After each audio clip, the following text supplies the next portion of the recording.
Hello. Today I'm going to show you an example of how to do something I like to call picture pop. Here are two examples of what I'm talking about. It's taking a photograph and causing part of the image to appear as if it's coming out of the frame of the image. So I'm going to show you how to do that today. We will close our two images. And I'm going to open a new one to work with.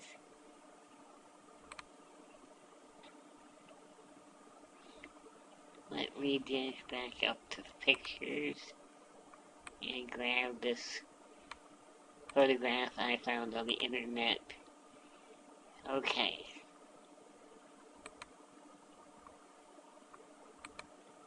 First off, I want to expand the canvas size so that we have some area to work with.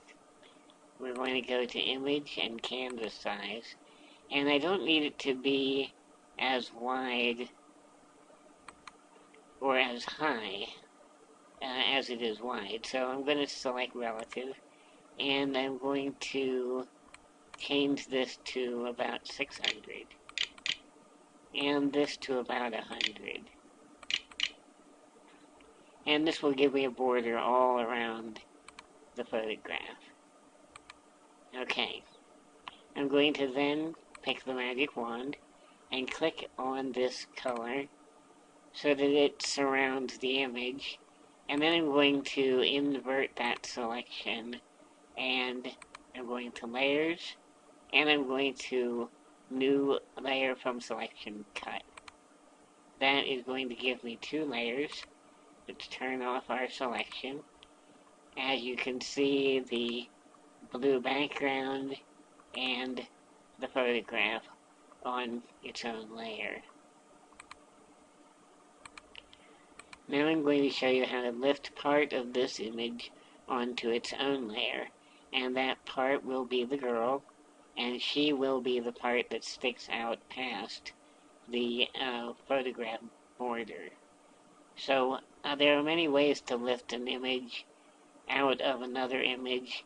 We could use Cutout Studio, which works pretty well, but I like the old-fashioned method of using the magnetic selection tool with a little bit of feather. It just seems to me that it allows the cutout item to blend into a new background better. I'm going to take this down to 1, and we'll start. Let me just zoom in a little bit on this. Select the magnetic selection tool, and we're going to very carefully just start going up along the dress line. It automatically clings, as you can see, to whatever border it can figure from the pixels. And you can stop every now and then and just put in individual nodes, which helps a lot when you're making corners or when there are very similar colors together that make the selection want to jump to a completely new area. Just have to be careful and patient and go all the way around, just like this.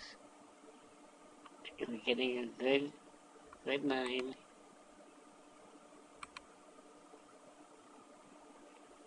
Like this. Continue on through till we get the last part of the dress.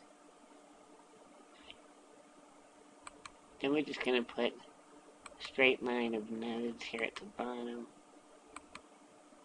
until we get to the end, right there. Okay, now from this point, we simply go to Layers, and again, a new layer from Selection Cut. Now, we will deselect. Now we have the girl on her own layer, as you can see.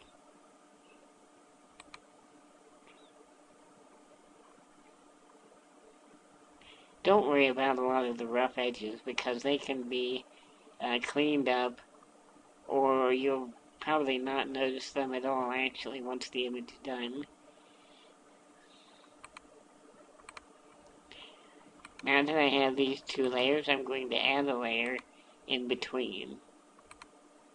This is the layer I'm going to actually draw the photograph borders, the border lines on this layer. So we're going to take a line, and I have it set to 51. I think that's a little high, so I'm going to take it down a little bit, maybe to 41. And we're going to, before anything else, add one more layer above the girl. This will be for the very last line that crosses in front of her. So we start on this one, on this layer, and we're going to put our first line in back here, like this, and then we are going to add another line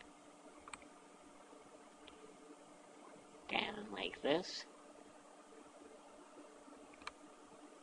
and one over here, just like this. And then we're going to jump to this layer and put the last line in here.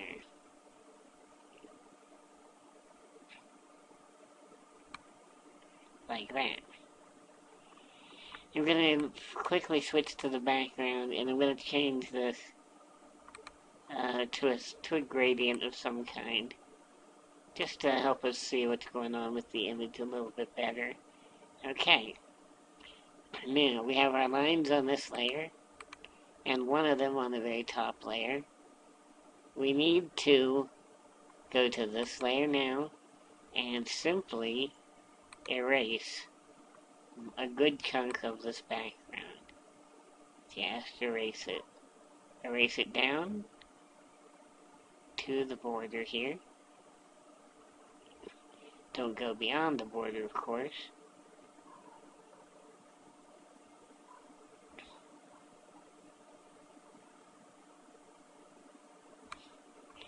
And we'll just take it out down here.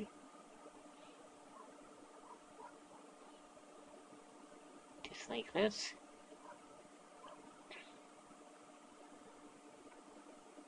And like that. Then we will switch to the girl.